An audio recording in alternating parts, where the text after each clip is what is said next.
year has been a very, very important one for Northcott. We're at the end of a 3-year strategic plan, and this last year has really set us on the road to where we need to be in the future to meet our challenges. Northcott's finished this year with a strong financial performance. We've done very well in running our operations, and we've also done very well in attracting donations from our funders and from our supporters. We've increased our regular givers quite substantially this year, so it's been a good year. The National Disability Insurance Scheme is the biggest change to happen in disability for a generation, and we've been preparing for it for the last 3 years. In the last 12 months that's accelerated tremendously. Firstly, we've done a lot of work in educating our staff to understand what that will be like, the National Disability Insurance Scheme, and also educating our clients.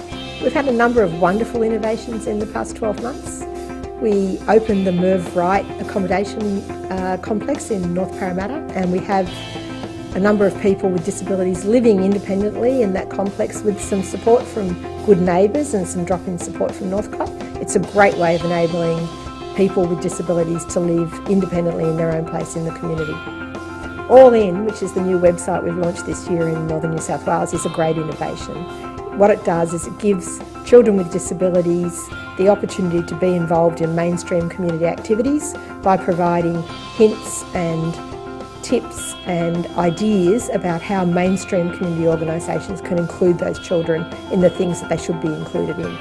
And another one that I'd particularly like to mention is we ran our first Sexuality Expo for young people with physical disabilities, where they could talk about issues about sexuality that are important to them and see it as a normal right for young adults, not something that's taboo because they have a disability.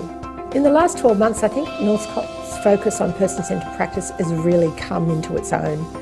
We are now recognised as a leader in person-centred practice, and we're often asked to speak to other organisations about what we're doing, and our person-centred newsletter has an enormously wide circulation to lots of other organisations and lots of people. In the last 12 months, there have been a lot of challenges because we're building an organisation for a future that's as yet uncertain.